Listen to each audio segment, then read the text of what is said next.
Hi guys, it's Celine and it's Friday and I wanted to have an attempt at doing the Decks for Decades tarot tag that you see here on the table.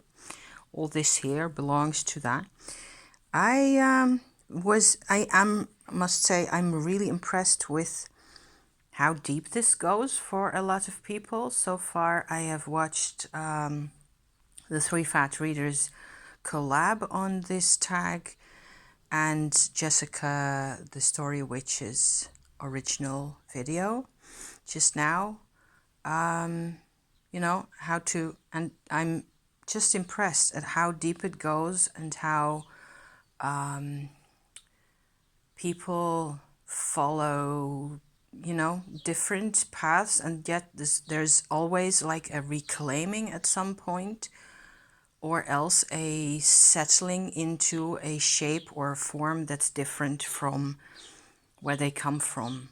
Either that or a reclaiming of some kind of original personal nature that has to do with oracular things and divination and witchy, crafty business. So, of course, I'm curious to see where I end up. And I was also reminded of my first tarot, which was a tag a couple of years ago. I'll put the link in the description below for you for my own video that I made on this, because this deck is actually my first tarot.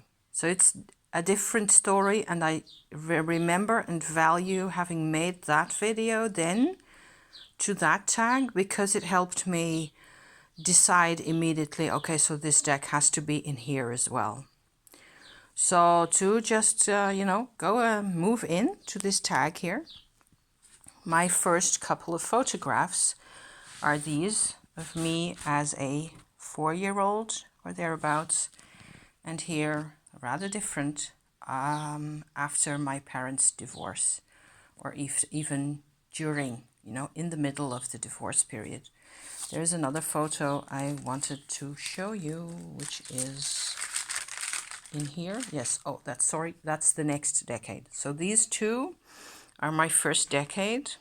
The deck I chose to go with that is this one, the Visconti Sforza, which was also my first tarot deck that I bought, again, getting back into tarot at age 48. So at this time, there were no cards in my life, nor were there any for a long time, apart from this one, which is my first tarot deck ever, the Hermetic Tarot of the Golden Dawn, that I don't own anymore because I actually binned it at some point.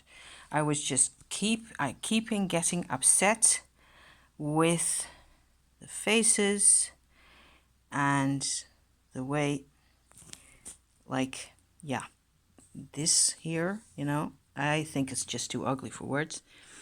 And this is the Strength card.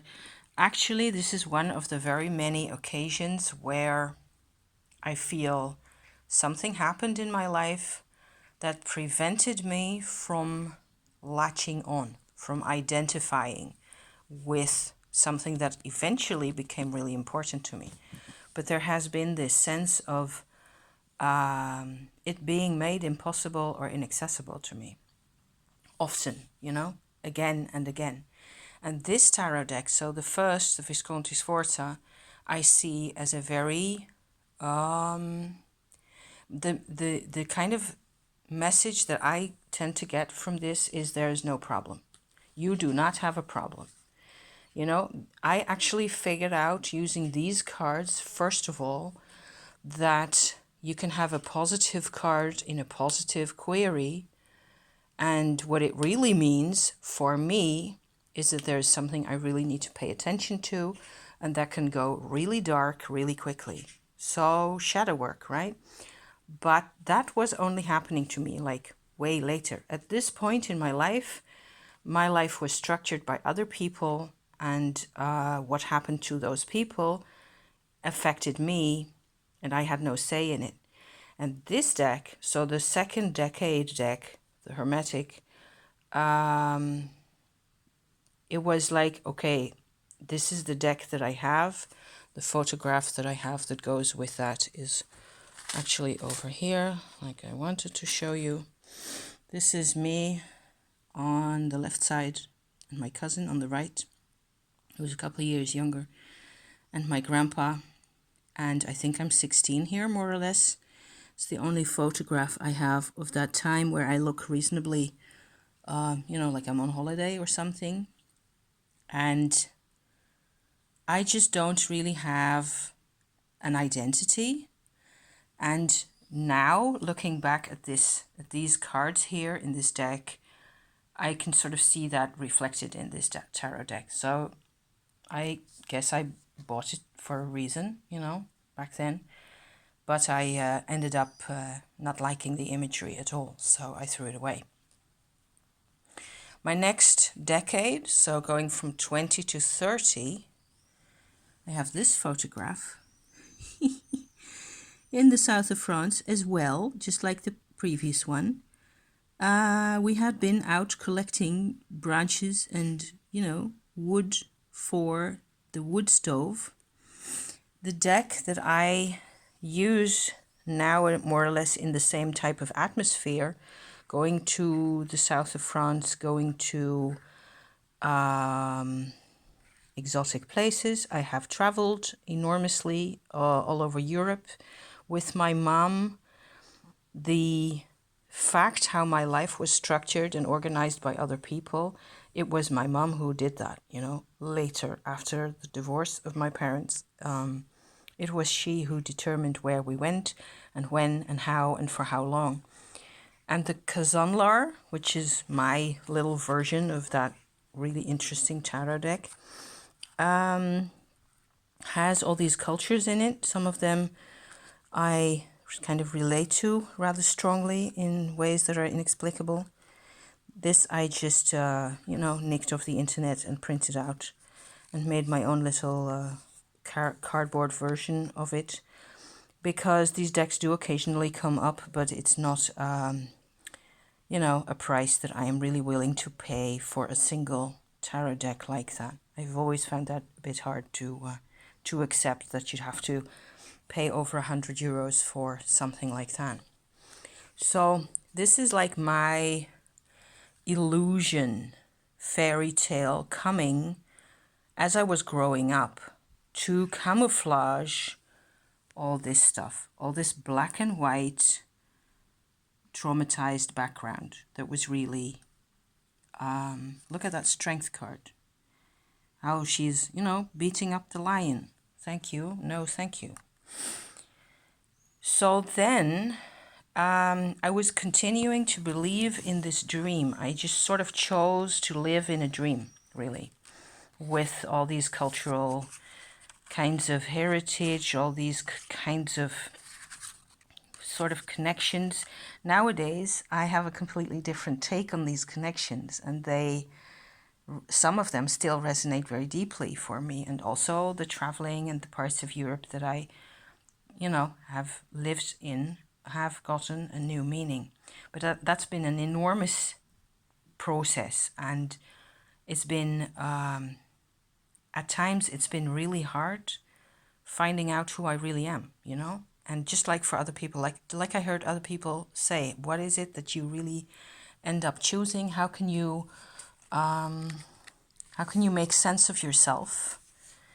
And this is where it goes on from, I suppose, 30 onwards. This is me at a glacier in the mountains, in the Alps, in France. And we just made it to the glacier, and it's always a really nice, fresh, kind of a change in your surroundings when you end up at the glacier after having walked for 3.5 hours or so uphill, because it's in summertime, so it tends to be hot and dry. I'm also realizing that this particular glacier will all but have disappeared if we next manage to visit. This is the surrounding country. and that's my husband in the same location nearly. So traveling again in after my mother had passed away has been something we always looked forward to, some kind of a remedy, something that we always needed, finding nature, in all sorts of ways, like here with, nice big mushroom and trees and more mushrooms and more mountains, that kind of stuff. That's always really done it for me. Those were short-lived little phases in my life. And I knew after a while that it wasn't going to be enough. I wasn't going to be able to recreate any sense of identity for this little girl, going back in time again, which is what I've done a lot of times. Making these photo albums has been a huge, huge deal for me, where the first one, the little one here with these old photographs, was actually the first one that I ever made with, collage-y type style bits and things that I hardly remember, but still had a huge impact. And I tried to sort of regroup everybody in this small booklet. Then of course I had a whole lot of photos left over, so I put all the rest of them in there.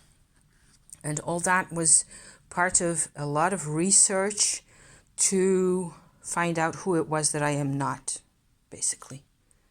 I am not my grandmother on either side. None of that really applies.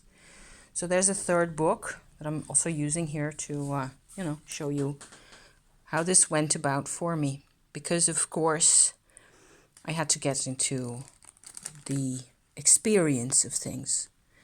And this book, I actually just took it out of my place where I keep this, my big case where I keep that stuff. And it has nature as well, lots of nature. It also has, this kind of tender memories and interesting bits of cooking and cats and all that, and maps and family relations and people who meant something, or places that meant something at a particular point. See, there's that same photo of me at probably 26, 27 years old, just before my mum passed away, with my sticks on my back, like that. And after my mum passed away, I went out into the world and started working for people, outside, in a context that was outside the context that I grew up with. And I encountered a lot of different challenges. But I still had to, at some point, we just had to come to the conclusion that it wasn't really, we weren't having success with all our endeavors. We worked our asses to the bone, and we weren't just, we weren't coming any closer to, we were only always ever doing it for other people. So, same as always, same as everybody else seems to be saying, you just have to decide at some point who you really are and what that means.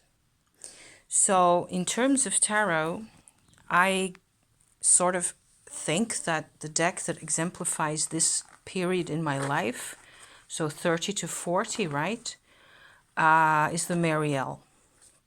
This is the Marielle. This is the Temperance card in the Marielle Tarot. If I just hold that next to this one, you can see the decades, right? Wow.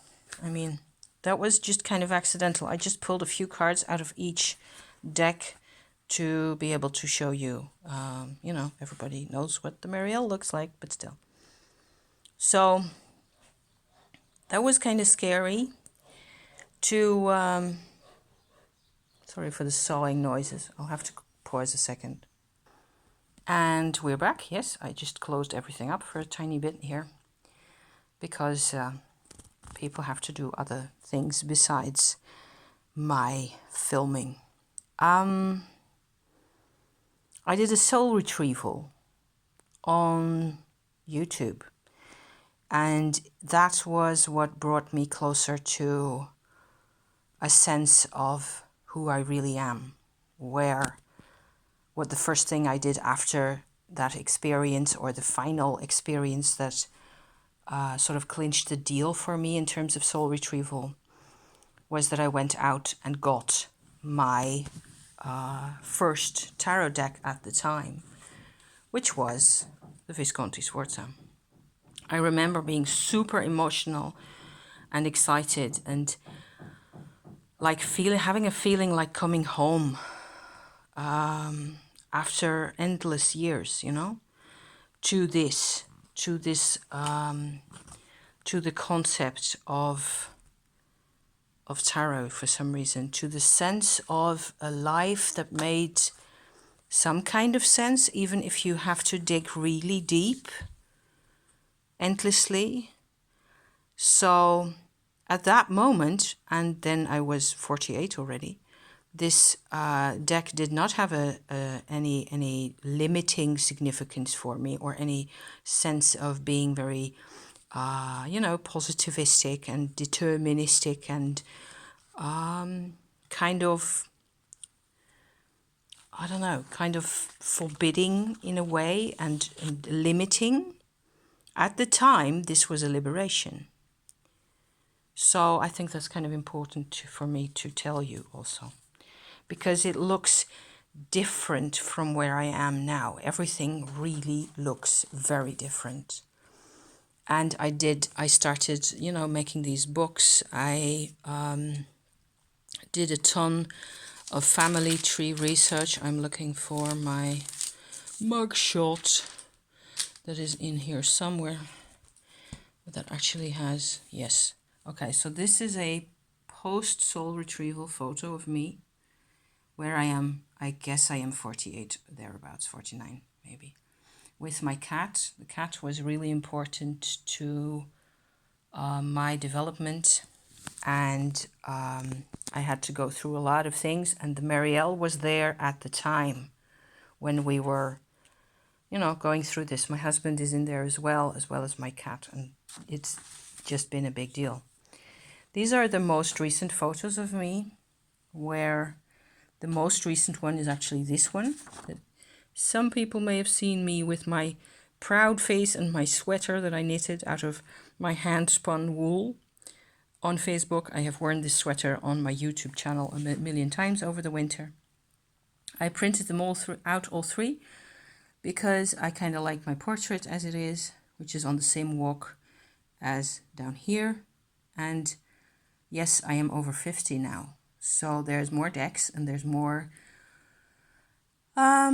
changes. And you also, I don't know if that applies the same to everybody, but I feel often rather tired. I also feel more energized than ever, because this walk here that I'm on with my husband, this is actually the top of a 1,200, something like that, meter high hill range that has a pagan, le mur païen, a pagan stone wall sitting atop it, in and amongst the trees like that. And this is just one of the stone monuments. And I was so determined, I just wanted to get up, all the way up to the pagan wall. It was an achievement. This was last year. So since then, I have 2 more decks to go with that.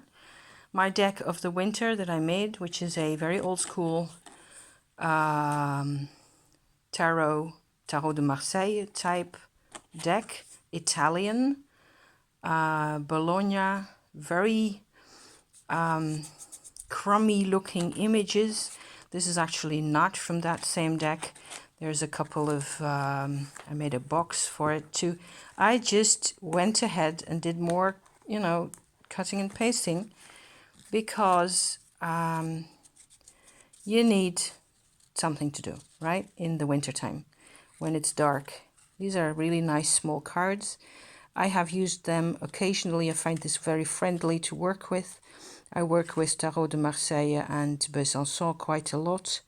There's the chariot with 2 half horses with funny faces. This Bertie tarot from Bologna has really funny faces often. And so that shows me also that this deck is there to represent that when you change, your interactions with people also change. And you see different things in people. And it may take a long time. If you come out of a dark, deep hole, it may take a long time to manifest and really take shape.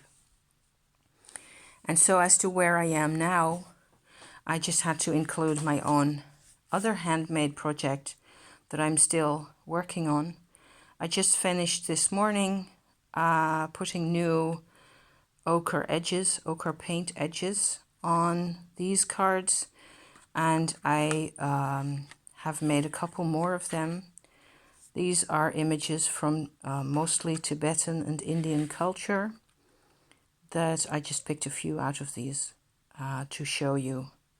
They have everything to do with my Tummo meditation practice that I keep going on about on my channel. I'll try to pull out a few more cards. Here's another one of like a sigil type shape that I edged in gold paint like so.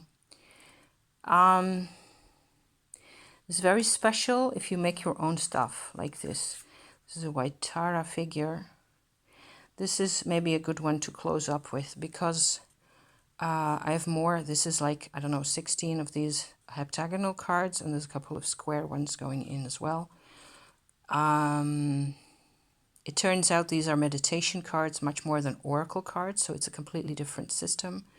I only recently found out that in the Himalayas and in Mongolia and in India, there are actually whole systems of sets of cards from centuries back that were used for initiation purposes, for the passing on of specific meditations within a lineage from one person to another, from a guru to a pupil, to a student, like that. And that I made these in a sort of an voiceless need for a connection of that sort. So somehow I am finding connections, and you can only do that yourself. You really can only do it yourself. Finding the connections that work for you, and some of us just have to go a long way. And I guess, my card for the day was the Knight of Wands, yet again, for the gazillionth time. And I will show it to you just, for the heck of it.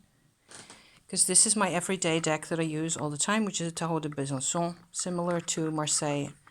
And these were my cards today. Queen of Pence, ugly as hell. Look at that. She looks like an old hag. And the Cavalier de Bâton. So, the Knight of Wands. Always forging ahead. And so it's small wonder that I get the 10 of Wands quite a lot. You guys, you know what I mean. Because going uphill always. But it's worth it. And it's not like I really, I spent decades waiting for this kind of stuff. So maybe I'm just doing a lot of catching up as much as possible, as much as I can, every day, Just keep forging ahead and tempering oneself. So there. Thank you so much for watching this, you guys. It's done. Thank you. See you next time, next week. Bye-bye.